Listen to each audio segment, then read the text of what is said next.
Never mind. I forgot how to use my sequencer. It's fine. Everything is fine. Welcome to What the Heck. Good morning, Good, Hello. good, afternoon, evening, good day. coffee time. Good. I should have gotten some caffeine. What's up? All right. I haven't even looked at the agenda today. I just changed it while you were playing. Okay, so let's surprise everybody by. Oh, I locked myself out of my computer. Hold on. That's Gonna start. be a good day. Oh yeah. Okay, so let's do intros. Yeah, I know how to do this. Welcome to What the Heck. I'm Heck7. Let's do a round of intros. Do you dispatch completely or not? Just kidding. Do you depatch? You saw me correcting that. Like, oh no! All right, we're gonna go. Forrestine, you're up first. Hello. I'm Forrestine. I'm from the internet, and I pretty much depatch when I am done a patch every time. That's Go. kind of amazing. Yeah, Cool. except for I have started just keeping the outs patched into the out of my case, but that's it. Also, I was so busy setting up at the last second that I knew somebody had a drone going. I just didn't say anything because I was in too much of a rush. I was like, it's fine. It makes my patch sound better. All right, Oh, Christian, you're up. Yeah, is that's that me you. Yeah, with the you got it. drone? Oh, you have a Yeah. drone.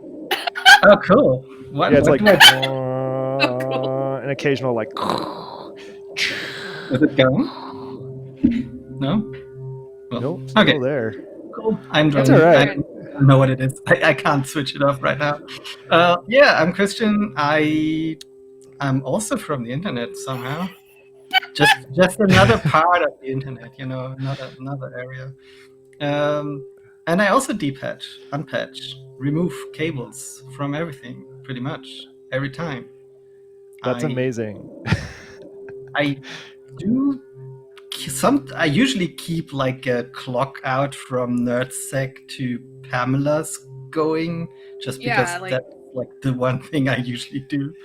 Yeah, I mean, depatching is like relative, right? Like, there's only so many ways your main clock signal is going to be patched for the most I part. still often unpatch it though. Yeah, me too. Sometimes I'm like, no, this cable also has to go because maybe I want to use an LFOS clock or whatever. Well, Nice. welcome, Christian, from the droney part of the internet. It genuinely is The kind of drone like a dimension. pleasant sound. No problem at all. Like we have a soundtrack today. Like it's a nice, pleasant tone. I don't know, and I don't care. Hey, Isaac and Kyle. Nice to see you in chat. I'm Hex7, and I almost never unpatch, but I hope to change some of that. Like this system will probably be in some form of the patch that it is currently because it's pretty fun for me to play on. Like I have built my triple mono synth jam machine and I love it. I occasionally will change routing and things like that. For the most part, it's pretty predictable. That said, on this side of the room with the new Eurorack that's populating faster than my wallet was hoping for, that I unpatch every single time so far because like I'm changing it up so often that it's a necessity. I think once I have specific like once I have more of a consistent setup going, like I have consistent modules where I like them, etc., which you only know once you have the module in hand. I'll probably get some like Bartok cables specifically cut to length and sort of leave like some of it patched, like some of the drums and things, because that's what I was racing to do was rapidly plug in all the drums and things because I just changed up a bunch of the furniture in this room, so I had to take everything apart and it's going to get better. It's just not better yet. Anyway, it was a nightmare this morning trying to get like this thing completely put back together and plugged in, and that thing also like patched together so it could be, because I wanted to play with the polar bear snare and the llama kick. So llama kick, And then let's see. Nope, that's not it. Nope. That's a good clang, though. All Yeah, right, so very polar kitchen bear, part. pretty good. I think they're pretty good. I think they got some bad sound demos, but they're pretty fun so far. No offense, Pittsburgh, but I've been enjoying both the kick and the snare. I have 3 kicks Isaac now. says- One of them is gonna go. Don't know which yet, but gonna fight to the death. BIA is safe for now. Because it could be a bass. Yeah, so I'm having fun. There's some stuff I can't wait to do, like have some oscillators and stuff in the Eurorack case and have sort of a voice over there. Beyond, the Crater and the BIA can be a voice, but it's nice to have like a full like envelope filter chain kind of thing. So Can't it's wait to try that. right now, basically. What was that? Only drums right now. It's only drums right now because I think that was the thing I was missing the most. I'm trying to get it so I don't need this drum brute impact for every single thing, or the MS-10. So I'm probably going to work on like trying to build a little mini MS-10 voice in there. We'll see. It's hard to replicate that filter. It's a very unique filter. So that's the plan there. Yeah, hoping to bring that and a couple of these cases live instead of Mondo, even though Mondo's got a big happy face. I don't know if you can see, but whatever. Yeah. So let's see. Say something, Chris. Says unpatching is half the fun of Eurorack, and like I really like the ritual of it. Like, and I always dust in between, which is why I completely detach. I've done it on stream before too when I was stuck. Do the whole thing with the dusting. Yeah, I do have a dust problem with anything that's sort of flat, including the MS-10. Yeah. Anything that has an angle, the vertical stuff isn't so bad because the knobs don't accumulate too much. And big difference. The stand that the Eurorack thing on is like 4 inches taller or something, but now I can actually read like and see the crucial knob on the Metron. So that's going to be huge. I think being able to actually see the controls. Pretty good. That's pretty good. Looking forward to that. Yeah, I don't unpatch this for a number of reasons. One, I like the sounds. Two, 1/4-inch cables are not nearly as satisfying to unpatch. There's a lot more grip, so I have to like put a hand on the machine and pull one at a time. Eurorack has been really satisfying because like any of these 1/4-inch cables, even on like the soft pop, I can just be like brah, brah, brah, and like pull them all out, and it's really satisfying. So I unpatch that stuff quite a lot. Or will be. Stoked about it. It just depends on the format, I guess. Yeah. I guess it's also a question of what you enjoy to do, right? Yeah. Like exactly. I do like. You're good. Oh, like with your patch setup, then you can keep using your sequencer. Yeah. And it still works and makes sense. And that's why this one probably won't change too much. Like the drums can change around and things like that, because like you get happy accidents by having like the wrong voices on a sequence. Like it can be fun. Done that a bunch. I definitely want to like send some of that stuff into the Eurorack, because now that I've got some nice effects, it would be pretty fun to play with that.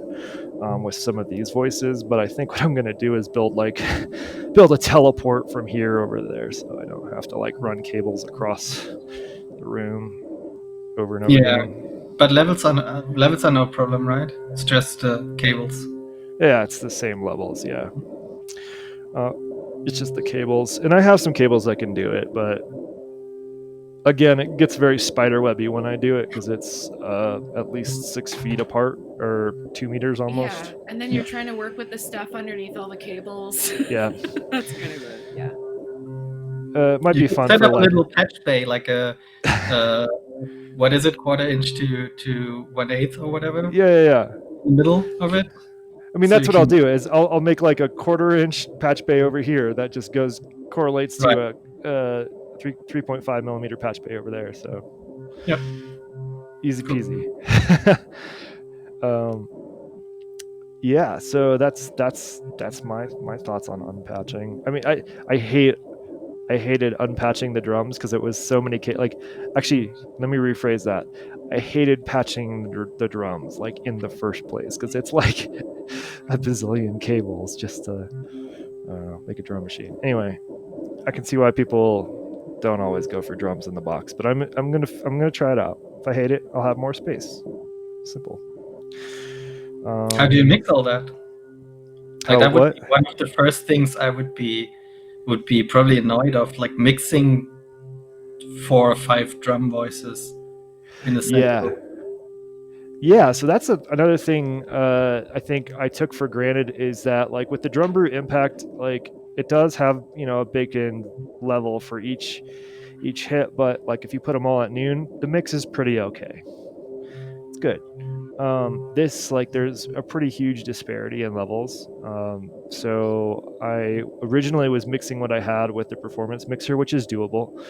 But I knew I was going to need with the amount of voices I was going for, I knew I was going to need a submix. So I got the Erica Synths drum mixer, which is just like a 7-channel mixer. And so that's how I'm mixing them. And I kind of like it because it's like right next to the drums. And then I send one long cable over to the performance mixer. So That works. there's Yeah. that.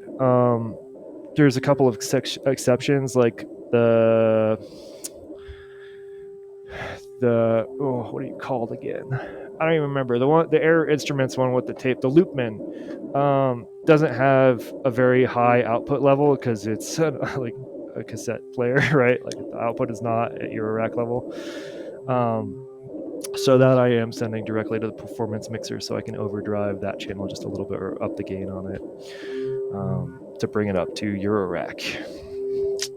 Yeah, so mixing's kind of a pain too. What else? Mixing's a pain. You need gate outs, a lot of gate outs. So I have the Mutant Brain for that. I sort of reserved the 3 channels on the Mutant Brain for synthy sort of stuff later on, but yeah, I don't know. And then sequencing with Apex. Yeah. Apex is doing all the sequencing. It's just so cool. I don't know why. It's so dumb. Yeah, the Apex is really good at sequencing. I think its drum has some suggestions they made to them about the drum pads. Like right now, it's essentially 8 big drum pads with velocity. Sensitivity isn't the right word. They just have like each square is 4x4, and the bottom left is almost no velocity. Top right is most velocity. But like when you're looking at Eurorack sequencing, like I'm not gonna futz with velocity, so I'd rather have like 128 different triggers, like and like whatever 10 mutant brains or something. But yeah, it'd be nice to have all my drums in one spot. Band name Crucial Knob. Yeah. Speaking of Crucial Knob, I saw at the Museum of Everything Else, Look Mom No Computer, Sam Battle finally put like an ultimate control knob for the Mega Drone. So now you can do like the THX detune with all is it 1,000 oscillators all at the same time. So that's pretty cool. Yeah, that is the most crucial. Whoa! Like it's so intense. So wait, but the detunes all the same or all different? Yeah, so the way it's built, they're really basic oscillators, and using different capacitors. So when you use CV to control the pitch, Oh, it will be off anyways. Yeah, they're all gonna tune at different rates. So when you lower the default voltage all the way, they all detune to like noise basically, and then when you bring it up, they all go back to that magic perfect pitch. And you can do a reverse of that too, but it's a little funky. Yeah, I mean it's what I do with the Mega Drone. Which are you even Nope. on right now? Oh yeah. It's not sounding so great because two of the oscillators are out at least. Not that they're bad. I just when I took the box down, I probably just bumped the tuning. It holds its tune pretty nicely. Yeah. Figuring out how to make sequences into a songy thing. Ooh, that's a good topic. How do you make Mhm. sequences into a songy thing? I don't With know. Let's great start difficulty. with the Deluge owner because the Deluge puts out Mm. songs like crazy. Yeah, that works. I mean, you with the Deluge, you probably end up with something like an Ableton workflow where you create little loops and then string them together into something that is songy. Yeah, That that's is a reasonable workflow. yeah. Most of the sequencers I have are pretty much that, right? Like you create a few loops, called different things, patterns, tracks, whatever. Um, and then to make it into a cohesive song, like the trick is to like change some things, like change some of the loops but not all of the loops. Yep. Yep. And then yeah, What that kind of what I thing. like about the Deluge is that the length is not limited. So Mm, because I'm not great with the loop workflow, I can do it, but it's no fun. I enjoy just playing like 15 bars of noodling. You know, take a keyboard, hit record, just play and play and play, and at some point I'm done, and that's it. And it's not a loop. Basically, it's just one thing, and then I yeah, build stuff around it, and the rest that will be loops probably. But like that one thing will be unique throughout. yeah, that's pretty cool. Um, yeah, I don't do that as much. I mean, sometimes I'll spend time and end up with some interesting pattern. Usually when I'm like spending a lot of time actually like designing the melody or whatever, it's like 6 bars or 13 bars or some odd length, like that.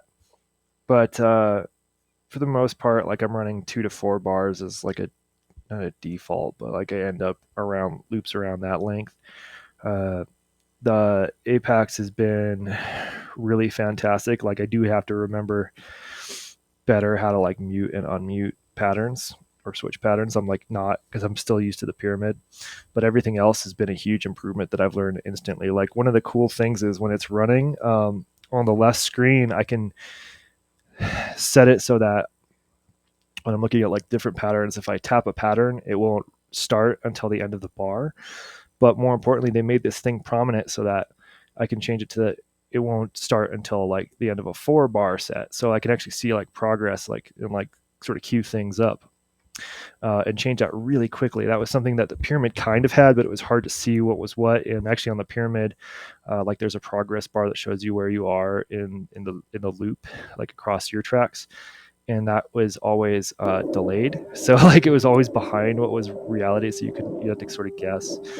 This is a huge improvement on that. Um, Okay, but the question is, how do you decide what is going and coming and going? Like, it doesn't matter what uh, technology you have, but like, you still have yeah, to make that choice. How? And how do you know? If you like what I figured, if you have time to think about it beforehand, then try to create a progression. Like start from few things, build up, take something away again, and then build up again until How you do you think decide it's. what to take away? What if you I love everything and you just want to pile everything on until it's audio potato salad? You I can do can that. That's I can totally valid. I think I that's a totally valid song structure to start with nothing and go until you have like a white noise salad thing, and then it's done.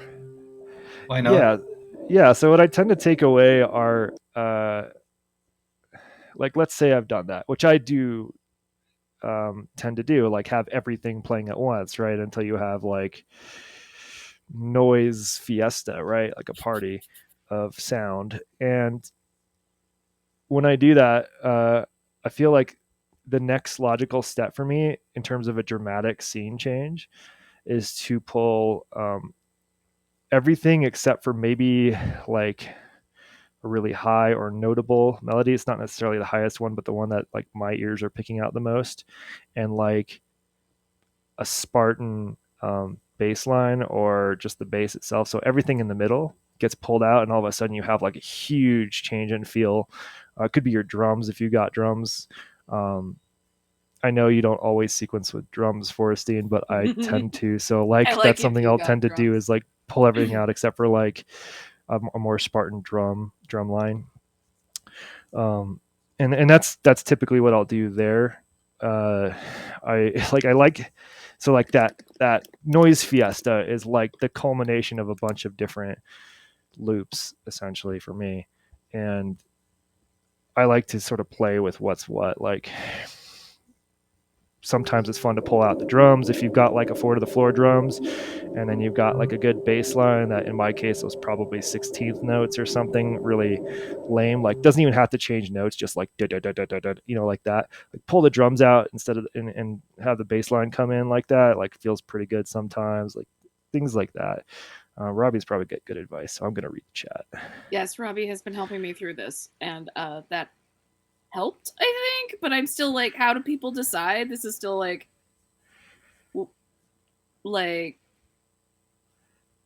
why decide one thing over another?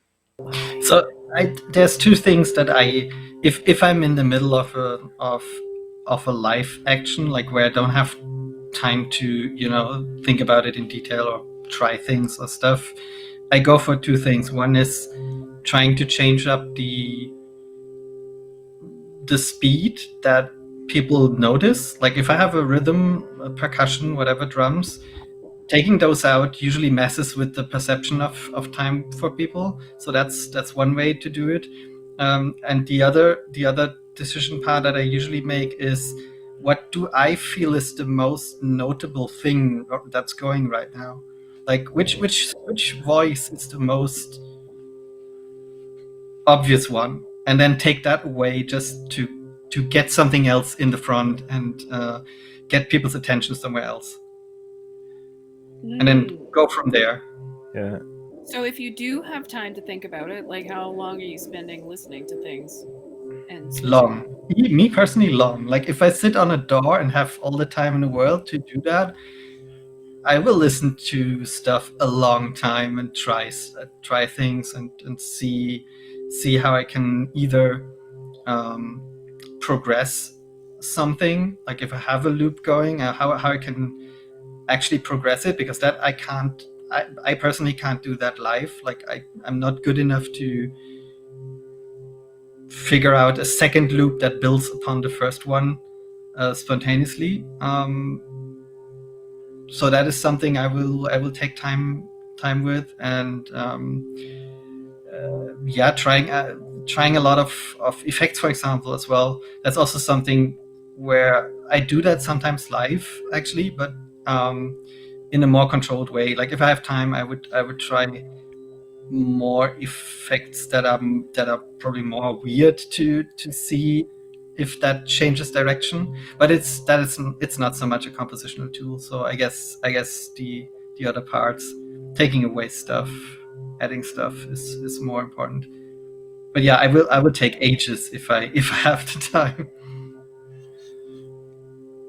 I tend to think of mine more like a story. Like I'm not consciously like, what story do I want to tell? Like this person is climbing up a mountain, and like none of that. It's more like I have a short attention span. If Me I'm playing too. something particularly fast, like 130 plus BPM, right? Um, it's probably got some chugging bass line or drums or something. At some point, like I need a break from that. Like it doesn't take long before I'm like tired of it, and that's usually when I feel the need to change it up dramatically. And so that's like sometimes I'll do a tempo change. One thing I really like doing instead of necessarily a tempo change is to do like one note per bar. So like typically like a high, like really basic melody, like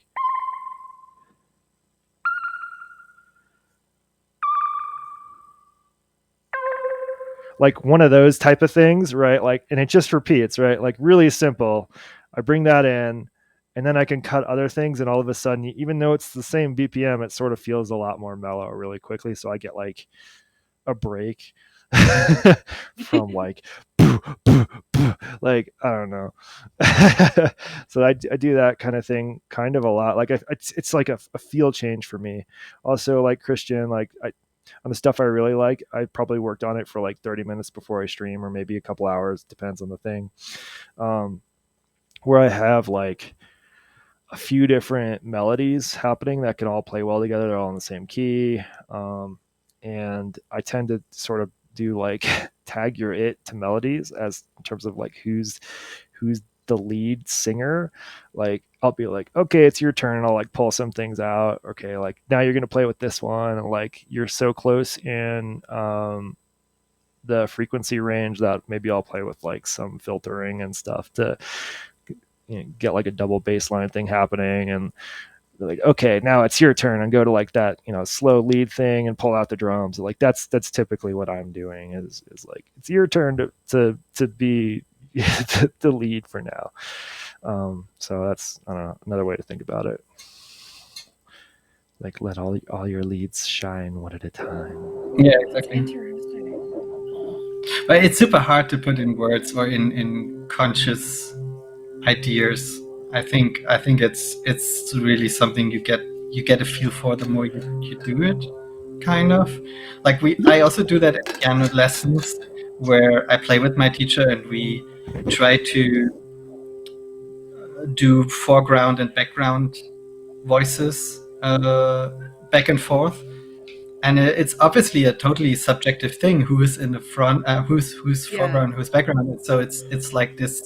It's just about getting a feel for what does it mean to be in the foreground or in the background, and how do you push yourself into one of the two positions, basically. And the same applies to more voices, obviously. Then I'm also finding there's like a weird difference between, like, because before if I had a melody, I would just not change it the whole time because I didn't have a method to change it. It was too annoying. And so now I can change it. I don't know when to change it, and I don't know why you would change it or what goes in where. And I'm like, but I also don't, like, I'm still making experimental weird shit. But also, I feel like I'm doing it wrong and I'm making the wrong decision. And so then I'm stuck. I don't think there's wrong decisions, except for like occasionally, like I do things that I consider wrong to myself because I meant to do something else. Like that's about it. But like there's things that like just happen while you're playing. Like I don't always know when to change, right? Like that's not the case, but sometimes I'll be like screwing with a filter and be like, oh, this is an accidental buildup. I should probably do drums next. Like, Oh, yeah. Yeah. like, Whoops. I guess this is, yeah. I also ended a set early doing that. I was like, oh, my filter's going too fast. No, that's the end. I also like, let's like effects, or I'd rather phrase it as like change in the sound is a good way to like change things up. Like if I have one thing that I've become fond of doing are these like half note, like pretty much open filter, like angry basses that come in. Like they really make it really angry, like no attack, no decay, just like like, but bassier and good sounding. And I'll take something like that, and like over the course of the song, like when I get to like where I feel like it needs to get mellower, lower the filter, adds a lot of a bit of attack and a lot of decay, and you get more like pad sounds all of a sudden. So like changing the sound that way is like predictable to me, versus like every once in a while on that lead voice, I have my rat distortion, and I'm like, if I hit this distortion, it'll get distorted, right? But it doesn't always sound good. Like if there's some detuning happening between the two oscillators, it gets confused and angry at me and it doesn't sound good at all. Or the volume level, like the actual output level of it, might be lower than what was there. So like it's weird when you're like, I want to make this intense. Like turn the volume down. Like so like Yeah, that's one that's like sketchy. I've got an issue with my fuzz and it keeps cutting out at, like when I try to CV it. Like if you get it climactic. yeah. Like when it's dialed, it's cool, but like sometimes it's not. And I'm like, this seems like about right. It's gonna be dialed, it's gonna be good. Oh, shouldn't have touched that. Or you modulate something. That's why I have a semi-permanent masking tape that says "don't" next to the rat switch. Nice, yeah. Yeah, I tried to create some bass patches yesterday, and one of them is rings into a wave folder, which is really nice. That I can recommend to anyone, not only as bass sound but as generally nice sound. But I tried to use both outputs of rings, which, depending on what settings you are using, are pretty much the same. And if you feed both into a wave folder in the right way and you modulate it, you sometimes end up in an almost cancelled, like phase cancelled kind of sound, and it's just like burp. Oh yeah. Where's my I sound? it's fun to play with phase cancellation. Like one of the patches I sort of figured out on accident was like taking the like a triangle, usually a triangle wave out of one of my voices, going into an attenuverter and then back to my filter. And like if I go into that negative range where I'm inverting the output in the filter, like the filter itself, like with resonance, is like phase canceling, like the voices coming through. It gets really sort of like weird and good. I don't know. That kind of stuff is fun. Rings into a wave folder. Oh, that's Definitely cool. try that. Anyone should try that. It's the evolution. Although earlier it was just funny to me. I watched a video about Tangerine Dream live set and what they use, what equipment they use, and they have like a Deptford Monster case, 168 HP, and they have 4 rings into clouds in there. It was so amazing to me. Like Tangerine Dream, okay, rings into clouds, okay. All right, if you want to top Tangerine Dreams, you got to put eight rings into like no 16 rings into 4 clouds into 1 clouds. Yeah. It's just gonna sound like a wall of noise. Yeah, exactly. It's gonna sound terrible. Don't do that.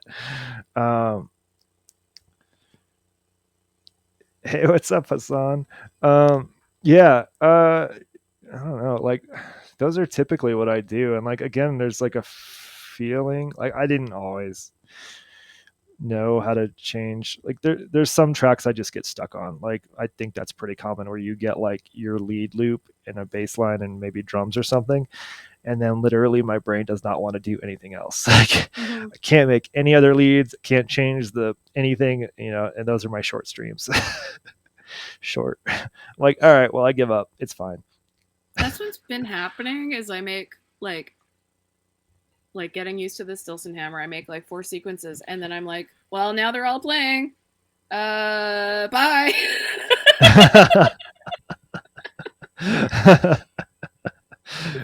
Those also tend to be the streams where like when I end the track, people are like, does internet die or Yeah. is it coming back? Like, no, I'm done. I gotta go. Put some modulation on a few filters and stuff, and then just go. Yeah. I mean, modulating the filter is like such a fun, like, fun way to do stuff. I don't know if you can hear that. I can't remember. Yeah, we can hear that. Okay, cool. Yeah. Stupid LFOs. Then the next things I want to get are some LFOs too. I want to get the OCHD, the Oct, or something like that. Yeah, I just want a crap ton of LFOs, and that seems like a good way to start. I don't know why. I have like a specific LFO range my LFOs tend to go in, which is like really long, right? Or like this range, which is like, I don't know, sing-songy. Like that's typically what they tend to be in. I don't know. That is a lot of noise to modulate. They're often not slow enough. Yeah, like the one in Ornament and Crime Hemisphere is not very slow at all, and it's like you can't do anything like gradual with it. Yeah, I feel pretty strongly that the Look Mum No Computer modules are like the best modules They're because I well think a lot of designed. module makers try to like give you like the range of what they think is ideal, Yeah. and Look Mum No Computer is like you can go super dang slow on this one, so slow it's kind of annoying. You also have a multiplier, so you can crank it up to like audio rate too, Yeah. on the same LFO, or like even the delay, like the splashback. Like I can just turn this back into like crazy noise territory. Like most people are like, no, that's bad, and I'm like, that could be fun to like make into an Yeah. oscillator. You know, That's the like sound of a delay chip in distress. It's the best. yeah. So like giving people a bigger range than I think what is necessary is way better. Yep. I mean, that's Uh, what the Oct is actually good at, because they are all different speeds, and yeah, so you find the right one, right? So Mhm. it's the slowest ones are really kind of slow if you don't push it up. yeah, yep. And that's what I'm looking forward to, because it's Actually, a sort of forced mix in ranges for me to actually, try out different things. maybe I should get an Oct. I got a Tides to fix my LFO problem, but I keep using it as an oscillator. Yeah. Which I is think which is yeah, it is good as an oscillator. yeah, yeah. Uh, Maths I've been using more. Now that it's in with its Eurorack friends, it's no Yeah. longer just a dusty module. And it It's makes a nice envelope. yeah. I mean, it's been pretty fun. I've been using that a lot, and in particular, I like. Uh, it's a good utility. So I'm just gonna, you know, I'm using it as basic LFOs right now, and Yeah. also I really like pulling out channel 2 or 3, uh, essentially as a control for Like modules knobs. that. Yeah. Well, yeah, because like the creator has this saturation input that I don't think there's a knob for. I'm not really sure. Let me look. uh, if there is, it's not like particularly yeah, there's no knob for that. But like if I patch into there, like, and now all of a sudden I have this knob that goes from like I can go even mellower than normal to like gnarly really fast. So it's pretty cool for a fixed voltage output too. So it's Oh, actually CV for drive or whatever without any knobs. Yeah. Interesting. Yeah. Yeah. So here's let me do a quick new pattern step. Just gonna do some crater eighth notes. Whoops, let me mute everything else. That's actually probably not even crater now that I think about it. That's let's go up a note. Sorry, that was the llama. And I'm gonna patch up that what I was just talking about with the longest cable in the world, because I'm out of short cables.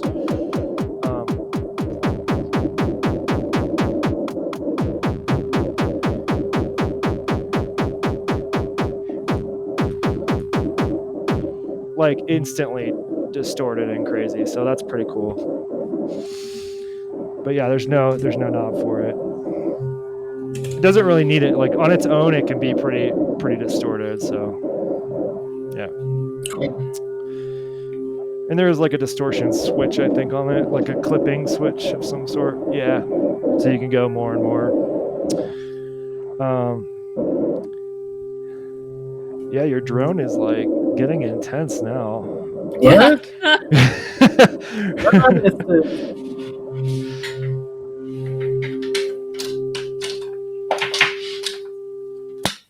Oh, you got it. I don't know what you did, but that was it.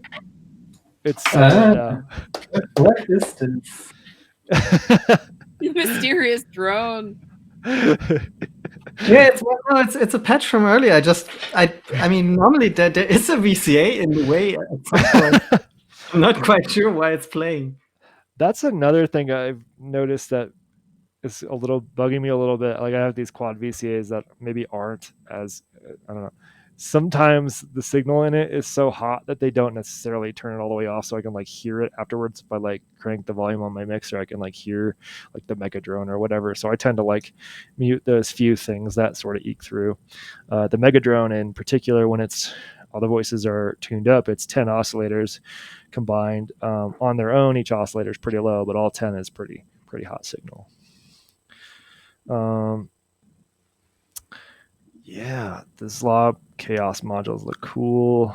And they're wee. They're only 3 HP. Yeah. Are they slow or fast? Yeah, I always it thought they has a were. rate knob, and Okay.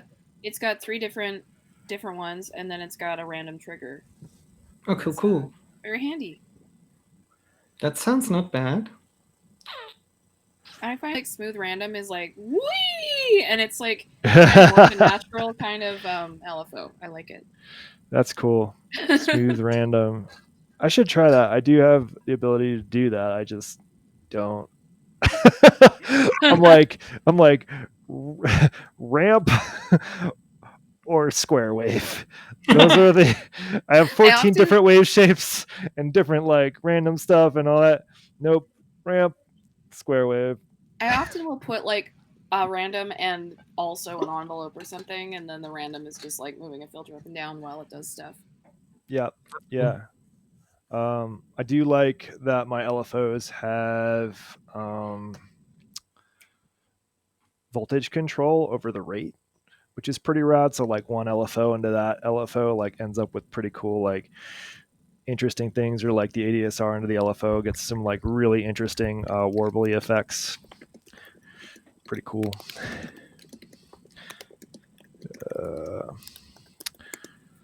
Let's see. Does anybody have any questions you want us to answer, or just pretend to answer? guess at. But not on the llama or the polar bear, because I've only spent 10 minutes total with them. That's totally enough to have an expert. I'm basically an expert at them now. Yeah. Don't want to brag. Smooth Brownian motion. I don't even remember what Brownian motion is anymore, but sounds cool. That's the drunk walk on my sequencer, but yeah. It sounds like poop. But not like brown note. That's a different thing. I mean, yeah. My baseline, I can get some pretty brown notey stuff because I have, again, a triangle wave going into the filter, but this one's not attenuated or anything. So if I like crank that up.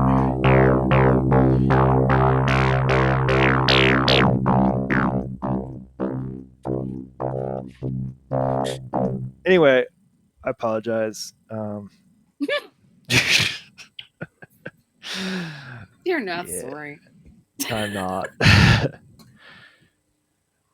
I don't touch too much random stuff. I do like random sample and hold on occasion, like when it's like changing the sample to with the clock, like that's kind of fun to control a filter or whatever. How random, like slightly attenuated random could be pretty good.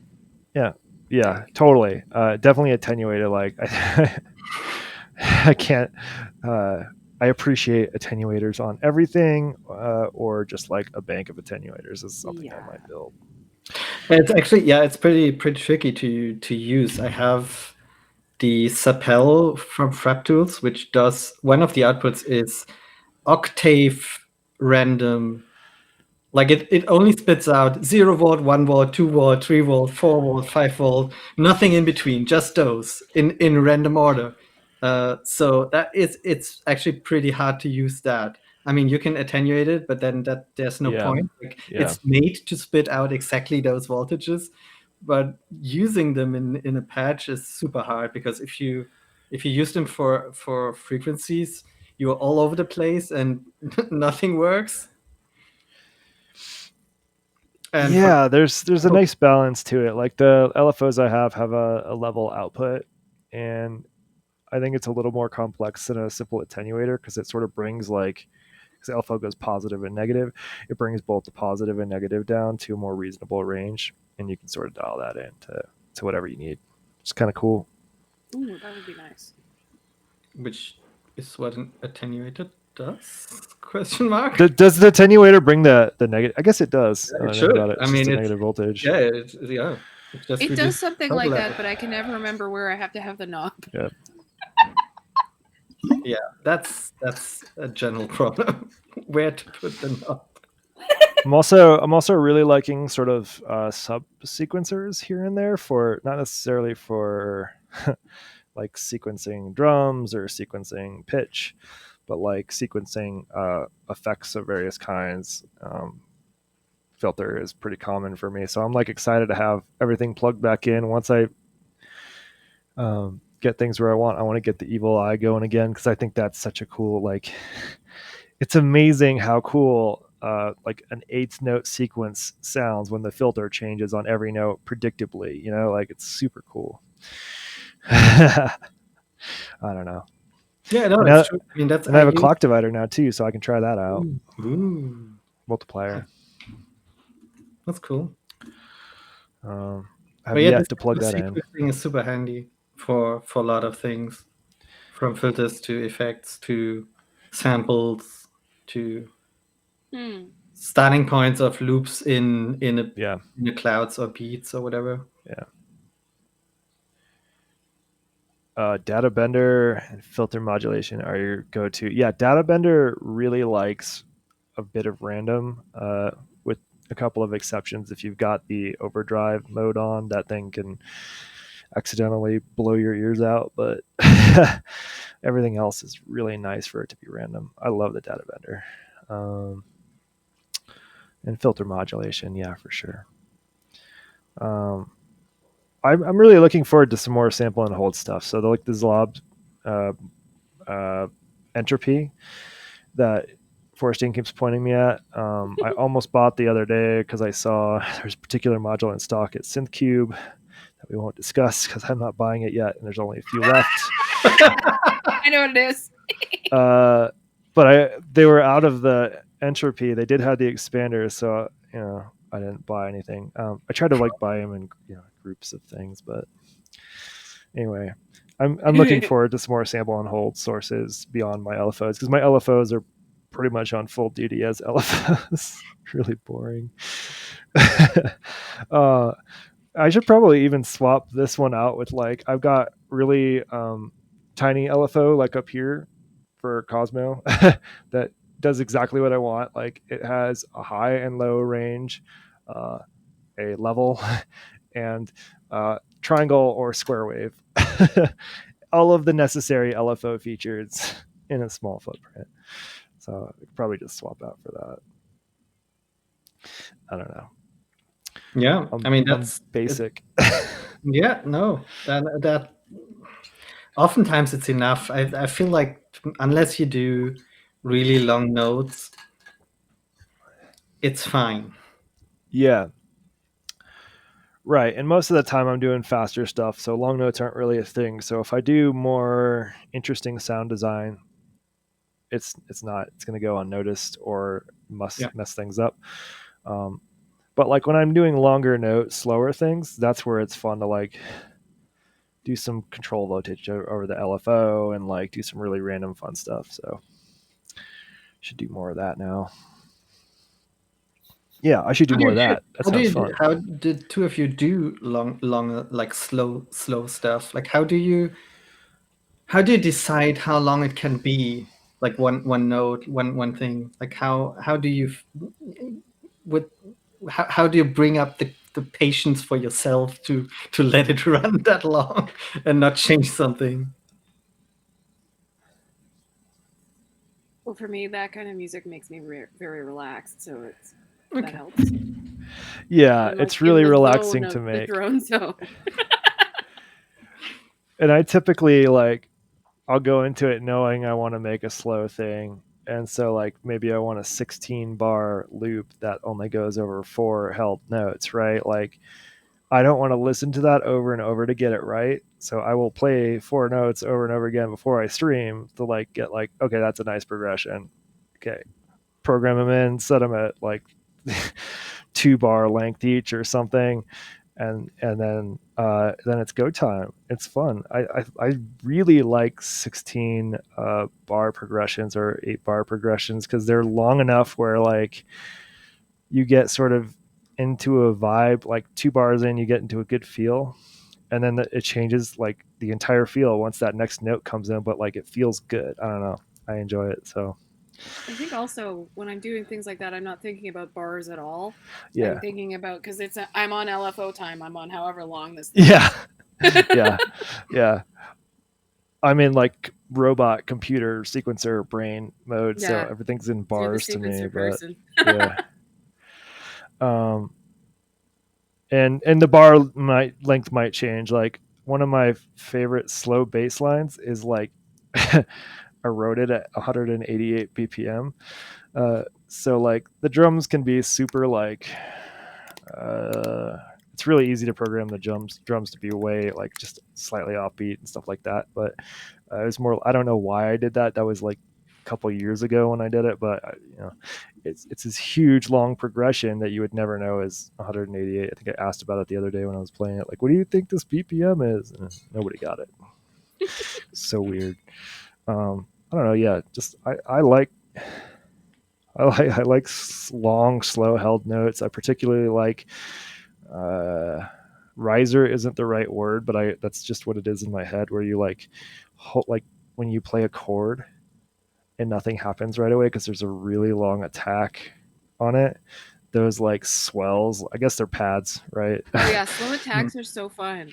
Yeah, those are so fun, and those need time to come up. So I don't think I don't think there's a such well, there is such a thing as too long, but the folks over at Magpie Pirates sort of pushed that at they did a 10 Yeah. BPM compilation the other day, and I listened to the whole thing, and like you could argue about whether like they were pretty slow, and I don't like it was still fun to listen to. So I don't know that there is really too slow within reason. Like John Cage's 100+ year song, that's too slow, but everything else is fair game. At least, This is I the mean, top any end. This is change, the limit. any change is a party. So that's nice. Yeah, yeah, yeah. Yeah, That's pretty cool. Yeah, and they like physically like put in a new thing. Like so good. it's so good. Yeah, I don't know. So that's how I think about it in bars, but I don't know. It's interesting, yeah, because most of the time I'm not thinking in music, and then I'm like, oh, now I'm sequencing, and I suddenly have to structure this, and Yep. now it's weird. What kills me is I'm usually like in my head. I'll like sometimes like while working or whatever, come up with a melody in my head, and like when I go to program it, I'm like, oh It's shoot, gone. is this in like 7/4 or some BS timing thing, or like I would say 50% of the time when I go to actually like program it into the machine, it's wrong, but it still sounds good, so I just run with it. I've started voice memoing when I get a melody stuck in my head when I'm like doing the dishes, because like as soon as I sit down, it's gone. Oh, that's Yeah, good. That's good. yeah, that's really good.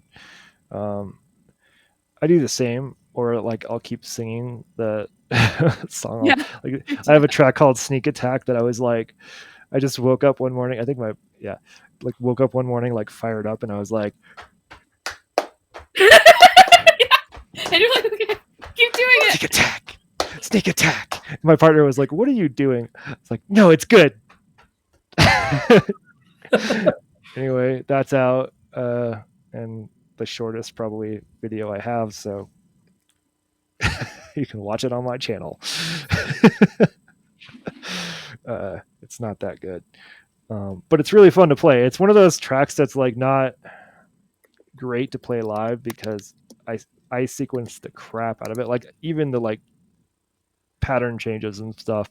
So it's like outside of like some I have to remember when to hit the Megadrone and things like that. Like I just hit play. Like I'm not getting to play around with order and things like that. So Oh, well, that's also boring.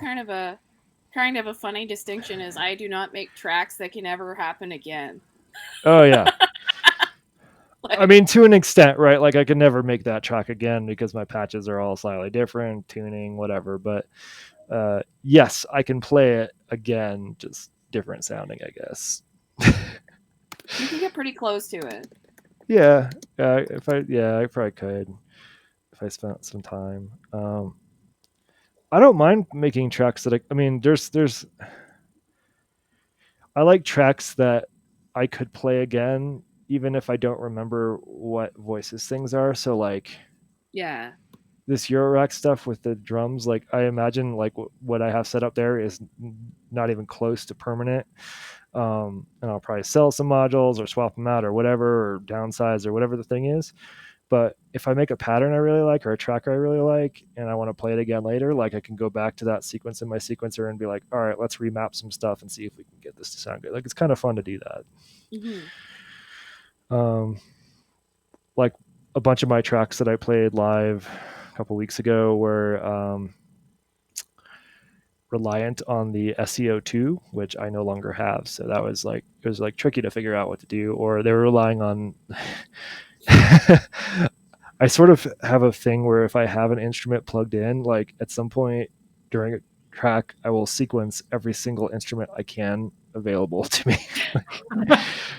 Whether it's needed or not. So there were a bunch of tracks where I was like, I don't know what this went to, but let's see if I can like combine this with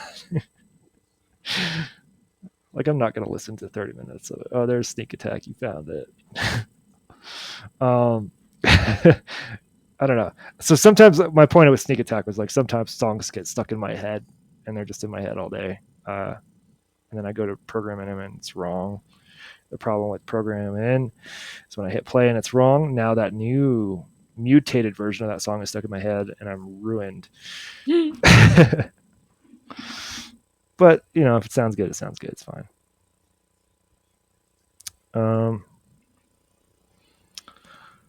Yeah, patching a drone. I love drones. Like the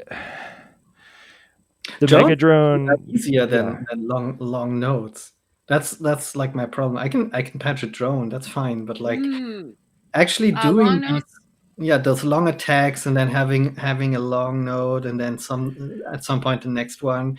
I don't know. I can do it when I'm sitting at a piano. I can play I was gonna really say, slow. like, when I'm playing on the Moog, I could do like the really, really long attack and it feels like I'm doing something, and so it's like Yeah. different. Yeah, I get what you mean.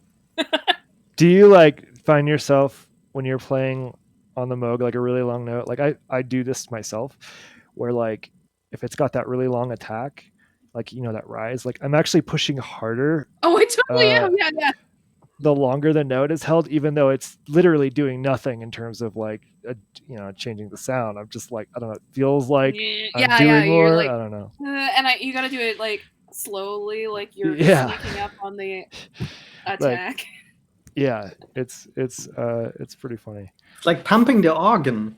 Yeah, um, but you know drones are like my favorite track to one of my favorite tracks to play is it starts with a mega drone, so you have a single tone that is not going to change because it's mega like it does have CV control, but again because they're all different capacitors, like any change to the CV is going to like detune instantly. um so I've got that one note, and then I layer other voices on it. I have a really long like nice mellow, like I think I played it Valentine's Day couple year last year maybe, yeah, last year, and it's just super fun. Like it's really long notes. Like I basically turn the mega drone on, I turn my bass into a drone, so like I swell that in at the same pitch, with just slightly higher filter, or less, slightly less filtering.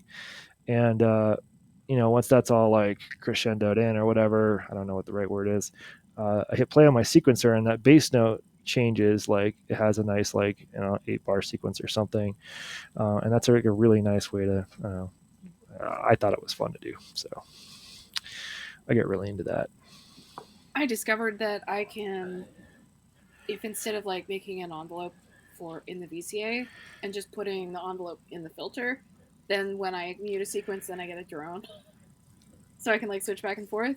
Yep. It's like kind of, it's like, oh, how do I make this be like music that I make, because this feels weird against everything else. And then I was like, oh, now I can go back and forth. Cool. Actually Actually, making a I drone and patch not having a drone. all my voices, if I patch a voice in a any way traditional style, it usually has no VCA. Huh. Like never. I never patch a VCA until I actually want one. And that's really rare. Like usually I just patch it, whatever, oscillator filter effect out and modulate that, and if it works, it works. And if I feel I need the silence or I need this additional volume control, it will get a VCA at some point. But until Yeah, then, I've been also finding I've been using my VCA before things more than after things, mm, like send into an Yep. effect. yeah, yeah. I that's why I want I would love to swap out one of my quad VCA mixers for like a quad filter mixer. Like I would much rather have that because they accomplish a similar effect depending on how you sort of set it up. Filters don't always go to zero quietness, but that's okay. I'm okay with that. I will say the Megadrone was really fun on big speakers live. That was like when I started with that, people thought it was just noise when they like switched over to me because I had it all detuned. And when I brought it back up, people were like, "Yes!" Because it was like the whole room was it was cool. Megadrone is great. Highly recommend figuring out how to do that. Which I think you probably could with I don't know. There's some ADAC thing that Benjamin recommended that lets you like control 5 voltages with the same slider and have like minimum maximum. I bet you could do something similar with that. Um, yeah, you definitely could. That one is one I'm looking at that I'm really looking forward to. Yeah, I mean, you could definitely do some kind of effect in that style with the Odessa yeah, because it has detune controls, so you can yeah. That's really really weirdly cool. separate. Yeah. And like you can get that sound with like 3 or 4 oscillators if you can't like if you have them available. Like I don't think you need 10 or 1,000, but like you just need like a couple of voices that are out of tune that align. Like even two, like you can get that effect with two. Um, Once they sync up, you're like, that's the spot. Um, yeah, I don't have any. I don't have much else to talk. Like I'm really excited because I have new furniture, but that's really boring. Uh, like it dramatically improves the quality of life because I've been like all of my Cosmos have been on nightstands, like IKEA nightstands for the last couple of years. So now they're on like actual things with shelves, which is pretty cool. Setup Yep. is so I'm still cool. waiting for my mixer I pre-ordered. I like do you ever pre-order something and then you're like, I'm waiting for this thing, I can't do anything until the thing gets here. That's why But I don't pre-order. Just but I don't. I just don't. but parts shortage. Well, I just I don't. I just wait until I can buy it right away. Like I pre-ordering is did the like only thing I do nice for future me. That's about it. yeah, that's for future me because usually I'm fucking over future me. Yeah, for current me, I hate like I have a couple pre-orders out right now. Like one I'm very excited for the MA, which will probably ship around July. Sounds like so great, but like that's still a million days away Hmm. to impatient me. And the other one I pre-ordered like in 2020 or something, Yeah.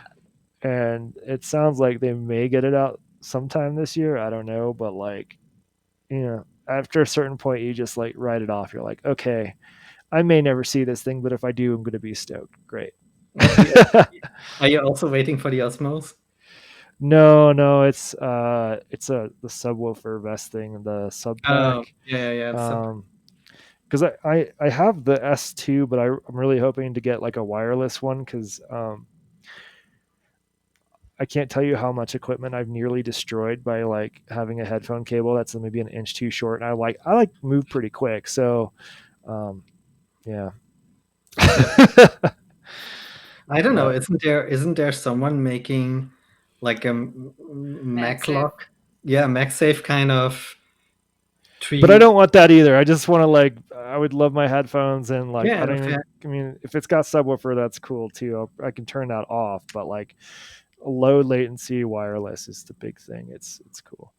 The IKEA Lack. Which one is Lack? The Lack is the little $20 table that's just like Yeah.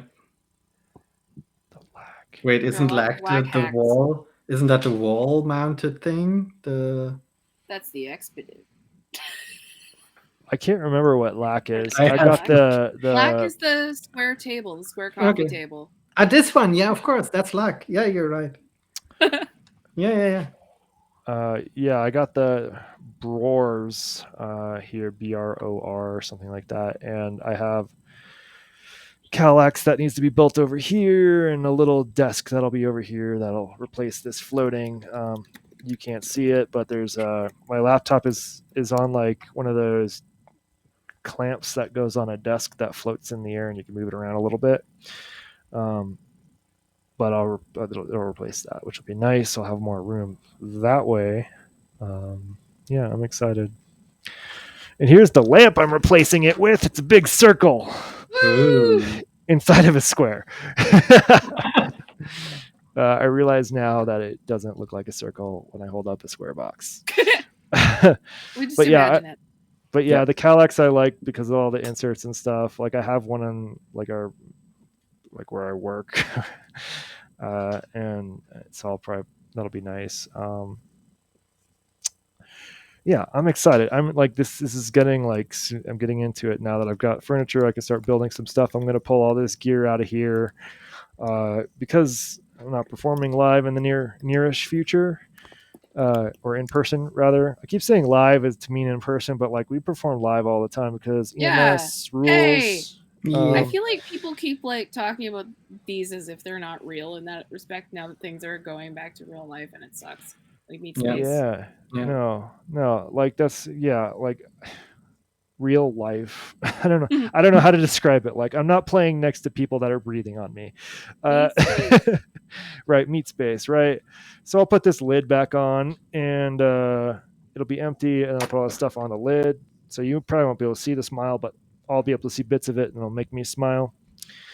And put some stuff up there, like the mixer and drum machines and stuff, and that's it. That's the party. It's gonna be great. Very excited.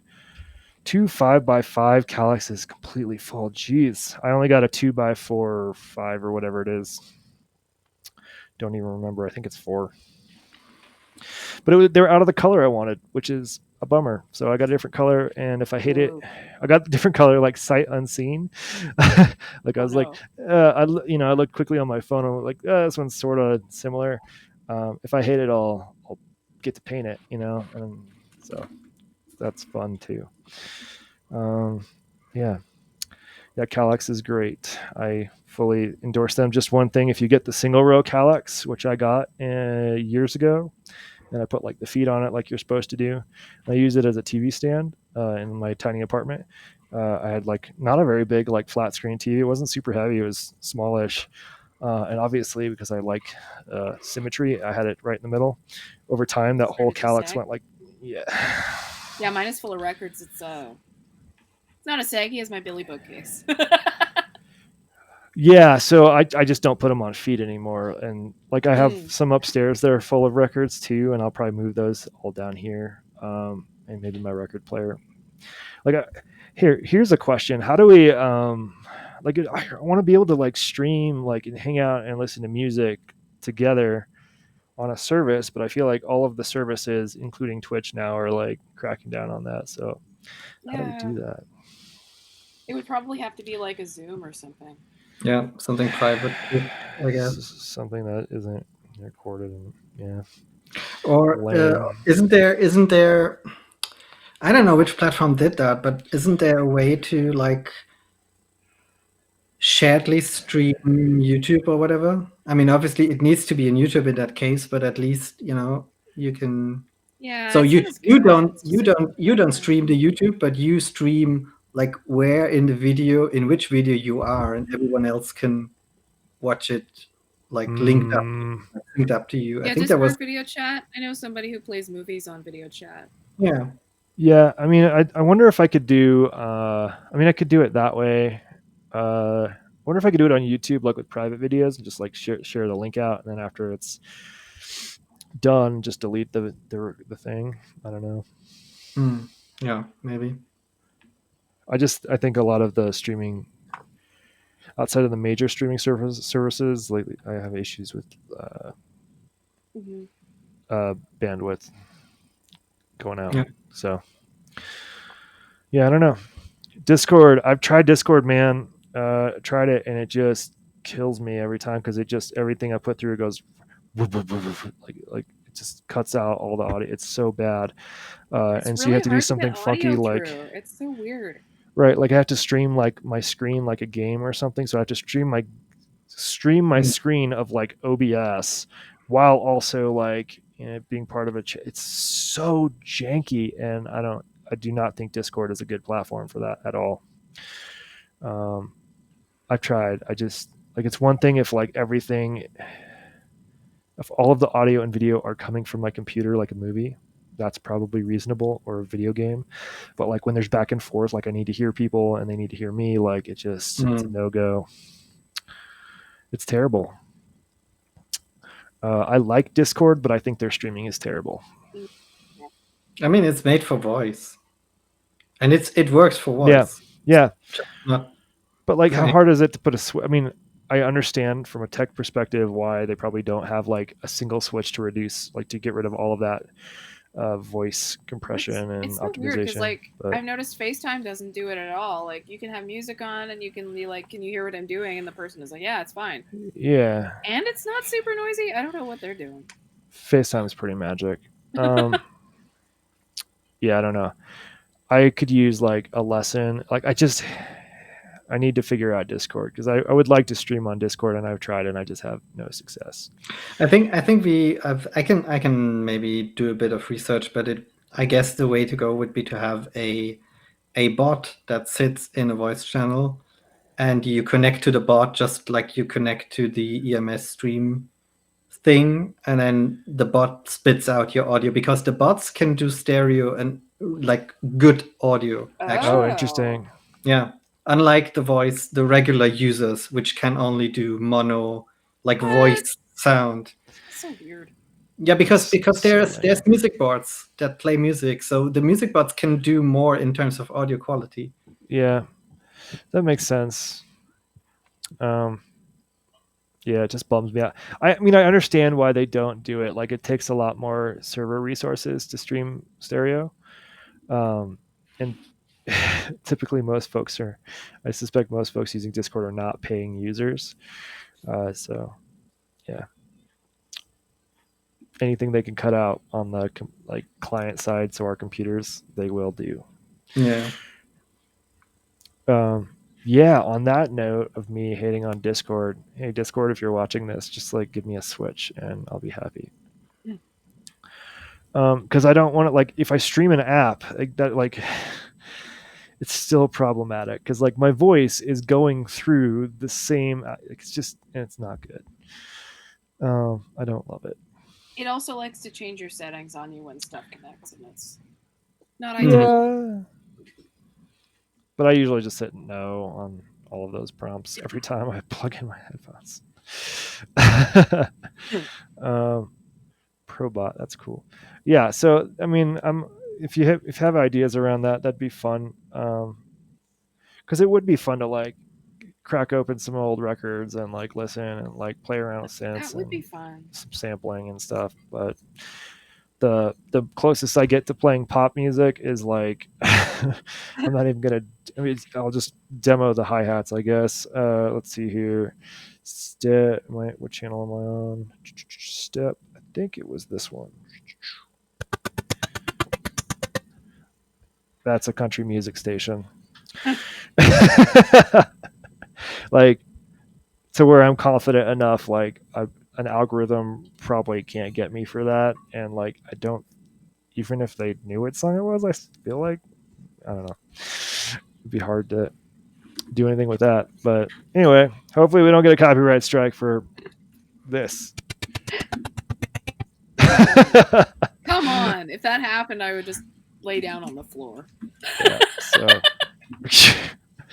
like I hate copyright so much, viscerally hate. I have a conventional patch. Ooh, Robbie's about to stream. Get ready for a conventional Robbie patch. I don't even know what that's going to sound like.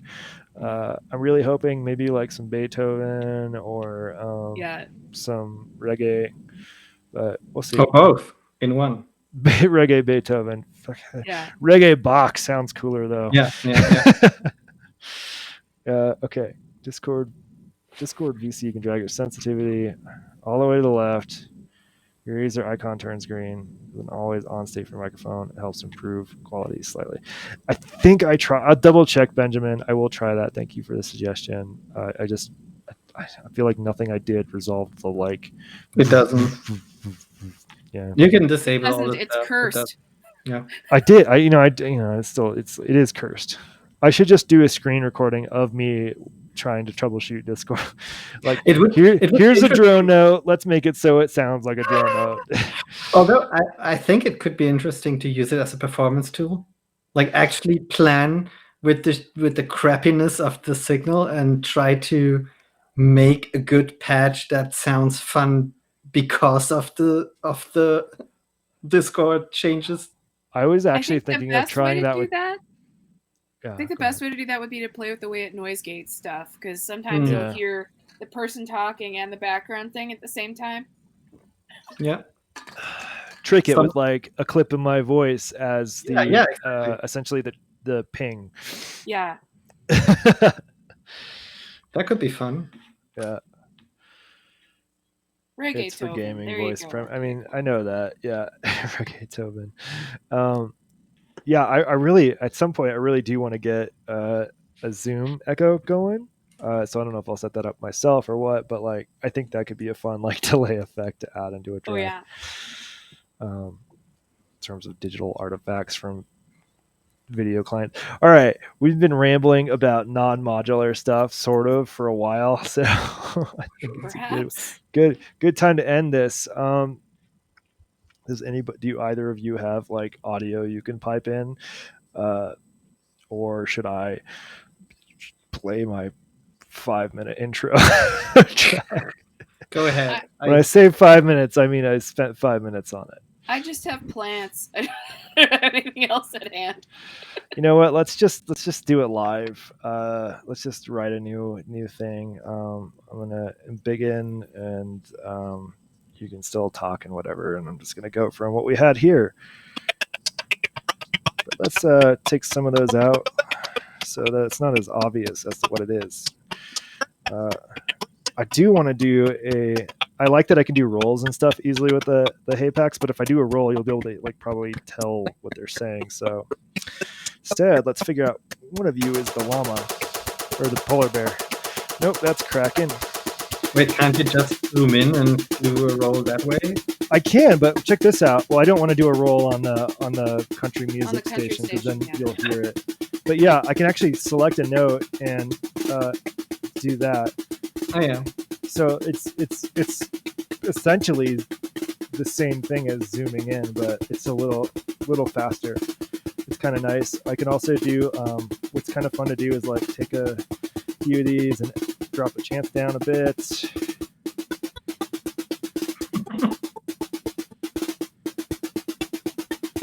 All right, get some llama in here.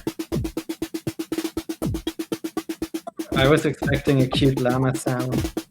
Well, however that sounds, I have no clue how that would sound, but like something. Some kind of bleat. Yeah, I guess. Well, yeah, but good. That sound. I want that sound.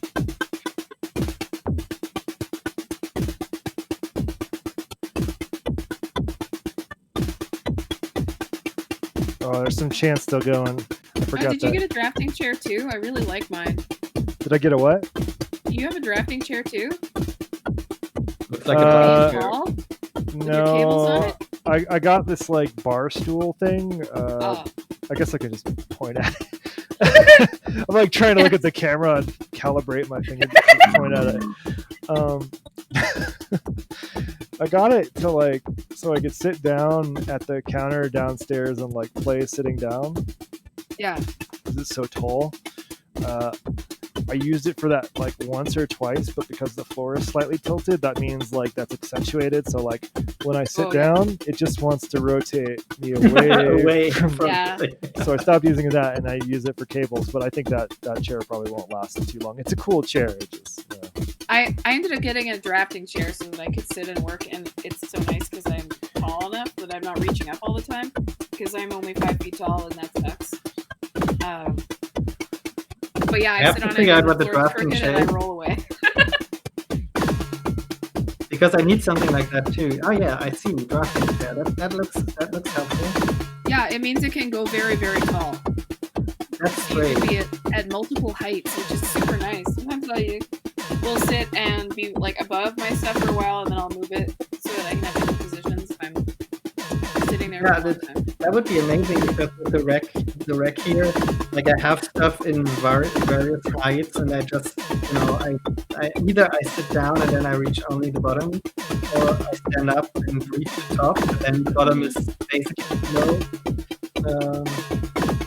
So a chair that allows me to reach the top would be nice. Yeah, it was like when I bought this stepladder from Canadian Tire and I told all my short friends, I sent all my short friends this chair. A link to the I'm chair. definitely a short friend. I need it.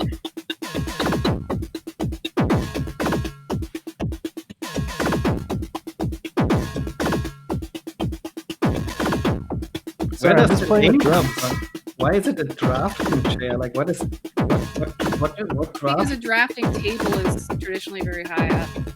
Like, What is a the whole thing is drafting high. table? Drafting It's table, where- like, yeah, it's like a big table that tilts. Oh, And you have your would that paper be a attached to the table. drawing table? I don't know. Yes, but it's called a drafting table. Of course, Because why not? it is. Cool, right? I just regretted not having a very tall chair for the rest of my life. Like, dang, nice. Actually, since the pandemic just started, I have bought 3 chairs. I mean, chairs are not the worst to have.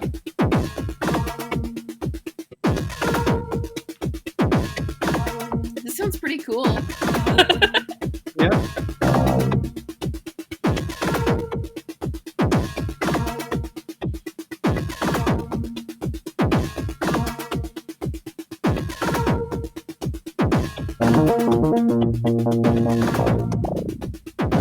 I forgot I made it farty.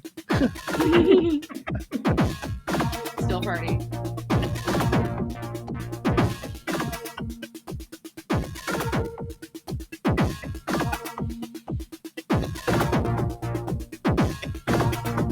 Now I'm like, okay, now I know what it's called in English. What is that in German? Like, what is a drafting chair? Oh, Let's see.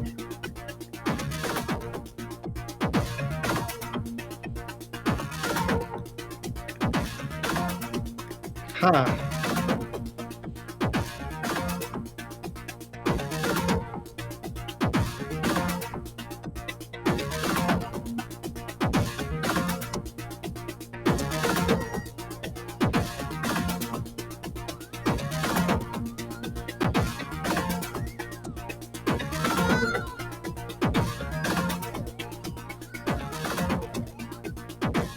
All right. Thanks for watching.